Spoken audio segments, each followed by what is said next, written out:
Welcome back to the Taiwan Outlook. I'm Raymond Wu. We'll continue our conversation with Mr.紀維德, the Chief Executive Officer of European Chamber of Commerce in Taipei.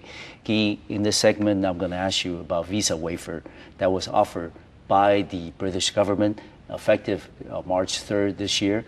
No Taiwanese passport holders will need to apply for visa to visit, England for up to 6 months.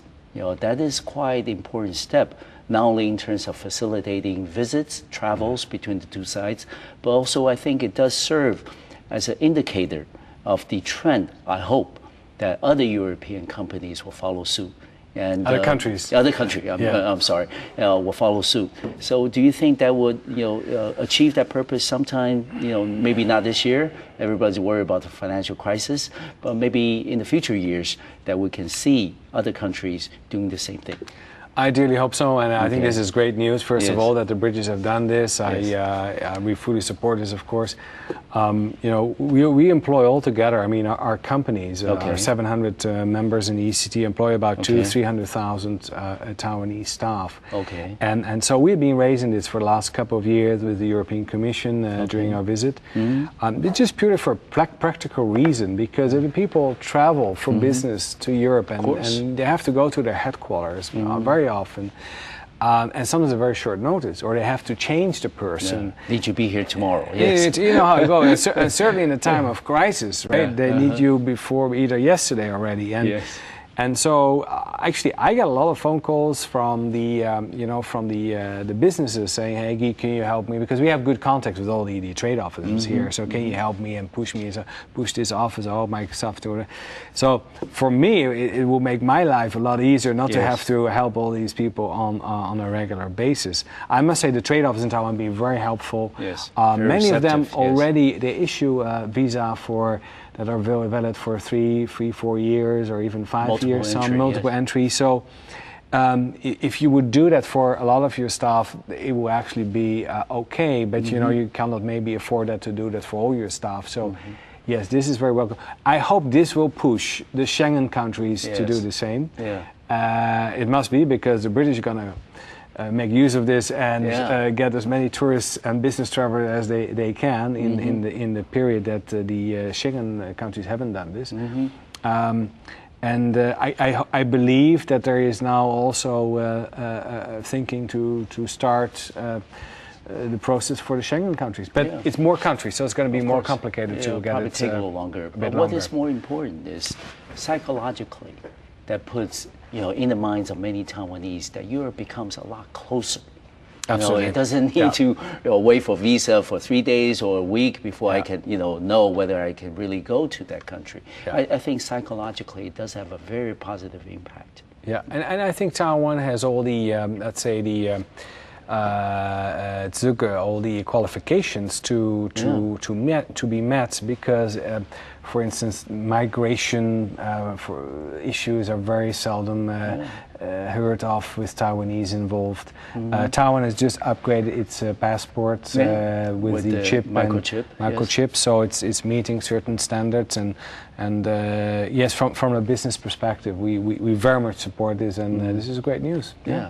Another thing I want to bring up is there is that widespread fear, apprehension in Taiwan about Taiwan's economy being marginalized. Okay, and we understand that, for example, ASEAN +1 will become a reality in 2010, and that is next year. Right. We used to talk about 2010. It's like many years down the line, but it's going to be happening, sometime next year, very quickly. So the fact of the matter is that when that does become a reality, China and ASEAN 10 countries will become one huge tax-free, tariff-free countries, so region. So that will create problems for export-oriented economy like Taiwan. Of course, Taiwan, our government, in the past, 8, 10, 15 years, has been trying to sign, so-called free trade agreements with most important trading partners around the world. However, because of international political constraints and considerations, that hasn't really happened. Okay, so the fact of the matter remains is, how can we in a period of globalization as well as regional integration, how can we, between EU and Taiwan, help in terms of making the bilateral trade remaining competitive as more of these regional economic free trade zones become a reality? And I know last year in 2008, the ECCT came up with a report that would support and advocate the establishment between EU and Taiwan, the so-called the Trade Enhancement Measure, TEM. Can you give us a little more background on that and also the prospects of something like the TEM moving ahead in the coming months? I do have a study here that was published back in summer of 2008. Can you give us a little bit more on the background? Right. Basically, what we did is we looked at the existing trade flows between Taiwan and the EU, and we looked at the main categories of products and services being exported to each other. Okay. We looked at machinery, automotive, electronics, of course, textile, and then services, so transportation services, business services. And we asked the international firm called Copenhagen Economics. They're based in Europe, but they do a lot of work for the European Commission, where they analyze, if you would actually reduce trade barriers, so tariffs, and so-called non-tariff barriers, like, certain requirements for customs or any other hurdles that are not tariffs, to reduce them to zero. What would happen to the trade by that trade? And so they came out with a conclusion that both Taiwan and the EU would gain over about 10 billion euros, which is substantial. Probably about 14 billion US dollars each. Europe would gain 12 billion and Taiwan about 10 billion. Europe would export more cars, would export more high-end machinery. Taiwan would export certain electronics.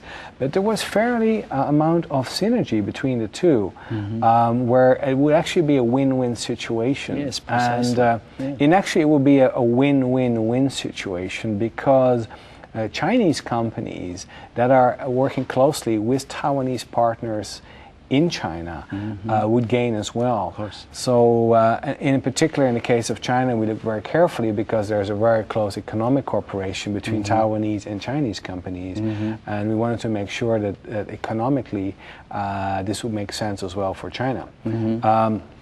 The other really issue of concern for us as well, and it's related to CICA and also to ASEAN Plus One, is that there are actually quite a number of European companies that are in joint ventures with Taiwanese companies. And there's a couple that are in joint venture with China Petroleum or with Formosa Plastics.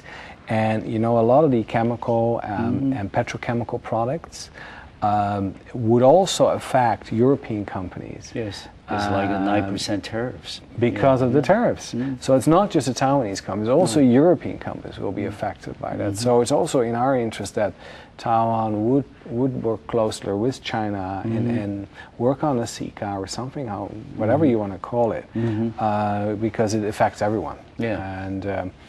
And to be honest, I mean, Korea is in a very strong competitive advantage position because the Korean won that is low, and they already have an FTA with the Americans. That's right, and they're in the process. Well, that has not been ratified yet by Congress. By Congress for a couple of reasons, but the automotive sector is a big issue.